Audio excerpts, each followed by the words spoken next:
Now that we have all the battery, the fuel filter, the intercooler and everything out, this frost plug is very easy to get out.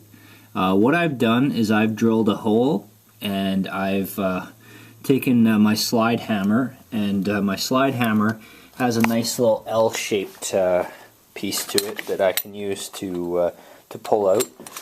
And if you look at the whole tool, you can see that I can just use a slide hammer, and I basically stick it in the hole, and I've pulled out the actual frost plug. Now another few ways of doing it is you can use a cold chisel or a long screwdriver that's a little beefier. You don't want to use a small screwdriver. But yeah, there's the frost plug out. As you can see, there's some little nicks and so on. So what I'm going to use is some sandpaper down below there. I'm going to use some sandpaper to get it nice and smooth, so it's a really good coupling when we put in the actual block heater.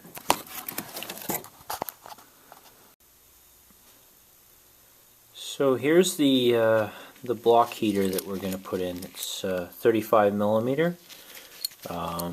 Fits same size dimensions as the frost plug we just popped out there. So we're going to drop that into the engine. So now all we do is tighten it up with this little screw, which will basically tighten the block heater into the block. It's actually quite good.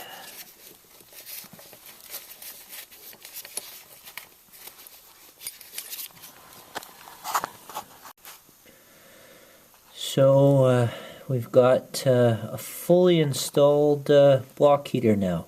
The last step is to actually take the cord and plug it in.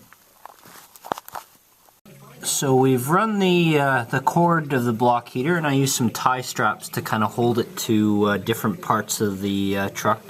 The key thing is to keep the cord separate from the parts of the engine, particularly the engine block. I've got a little bit of distance from the cord and the starter motor. It doesn't show there, but there's about 1.5 inches of distance above the starter motor. And I basically run it underneath the battery trays here and out to the front of the engine. And if you look right down, right beside the fog lights I have on my truck, you'll see I've got the cord sticking out. And the next thing we'll do is we're going to flush out the engine. I did a major flush, and I took apart a lot of the cooling hoses and everything last year.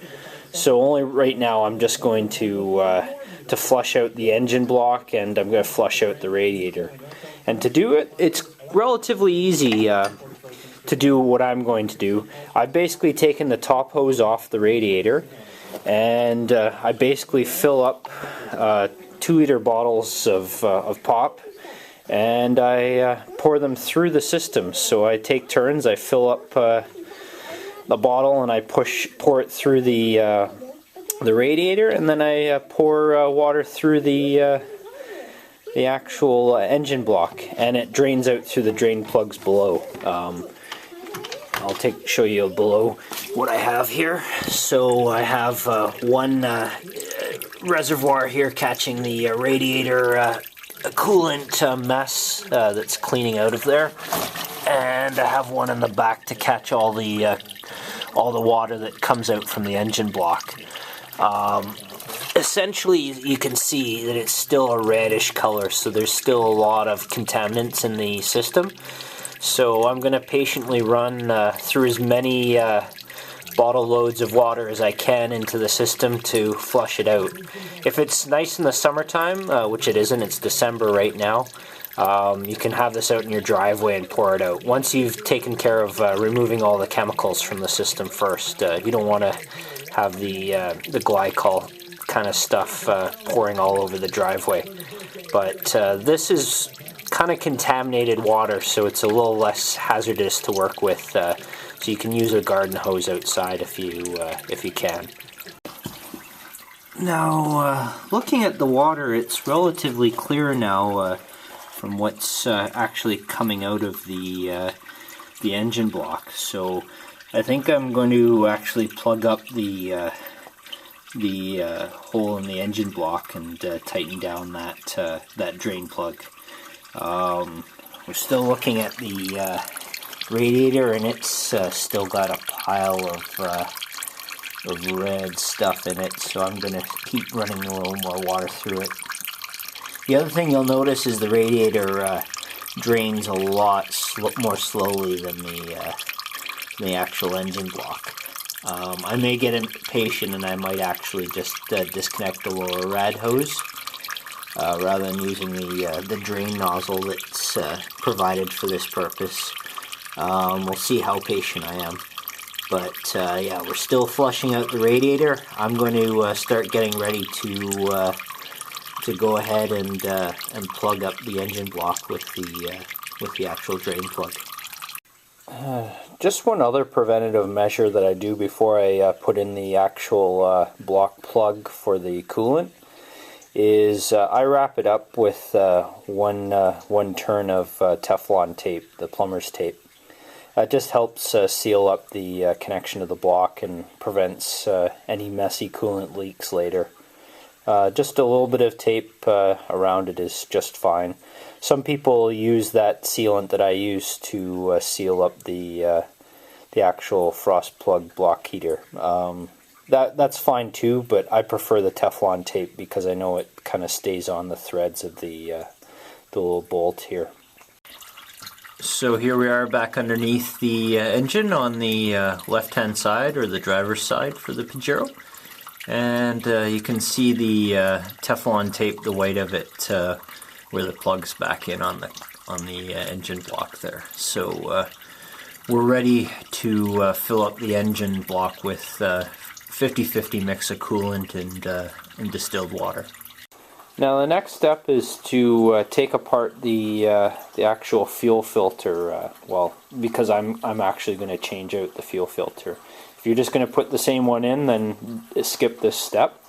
But for me, I'm using a set of vice grips that have kind of a chain around the actual old fuel filter.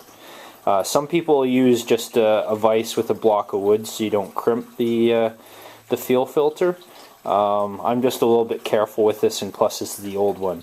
The new one, I might put a piece of rubber or a rag around it so I don't damage it. And the first thing you do is you take off what I think is the water sensor on it. It's got a little wire there, and it's a piece of plastic. And all I did was I held it with this set of vice grips, and I used a medium-sized pipe wrench, plumbing pipe wrench, to take off the actual sensor. It's plastic, so it's not torqued on very hard. So you really only need to do one turn with the pipe wrench and it comes off. If you have really strong hands, you might be able to get it off with yourself, but try not to break this if you're trying to use your hands. It's probably a little better to use a pipe wrench. I think channel lock pliers, I've done it before that way as well. But there's the little sensor off, and we'll just kind of put that to the side. And then the next step is you have the actual top of the fuel filter assembly. And a little bit of diesel is just spilled out of mine. I have to watch for that with these because they hold fuel. So I'm just going to drain it over, get it all out.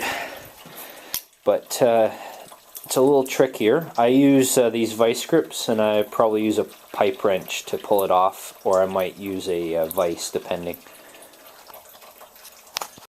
So my trick to getting the top of the fuel filter assembly off is I just used a clamp and a block of wood, and I just tightened it down a lot. It gave me enough of a lever that I was able to wrench off the fuel filter there. So we've got everything apart now. It's looking good. Now we just have to put the new one on for reassembly. So we've got the fuel filter assembly all put back together. The other good thing is the radiator is draining out. It's on its last couple liters there. I think I had to put in a total of about 12 liters through the engine block to flush it out, and I'm about 16 liters going through the radiator. It's taken a while. This is probably the longest part of it because you have to wait for the radiator to drain. And now we can start putting back together the fuel filter into its spot. So as before, there's a little bracket. I'll kind of show it here. It's just there's those two little bolts there. It's a little dark here. Let me show it a little more clearly. So you got a little bracket there in the back, and we're gonna tighten down the bolts on the bracket there. Not forgetting there's this little ground wire attached right here as well. So just make sure we have everything back together the same way. Alright, now we've connected all the wires, the sensors to the fuel filter assembly. The next step is to undo this 14mm little bleed bolt here.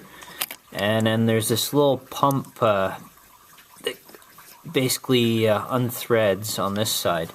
And what you'll do is you'll pump fuel through, and what's going to happen is it comes in through this inlet. It's basically sucking fuel through, and once you've had a few pumps, you'll see that it's coming through the bleed screw, so you've effectively started filling up the fuel filter. So what we'll do now is we'll tighten that back up again.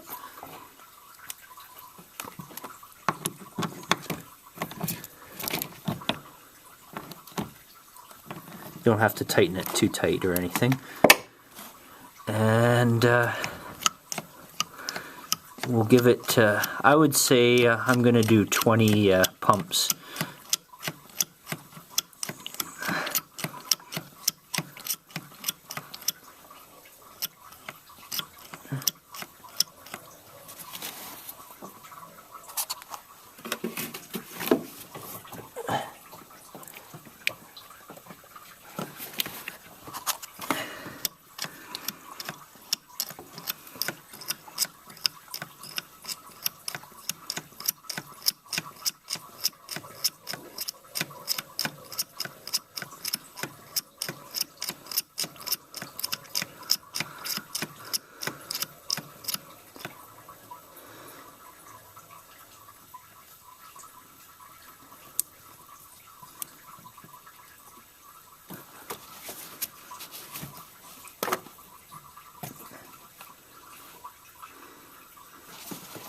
Alright,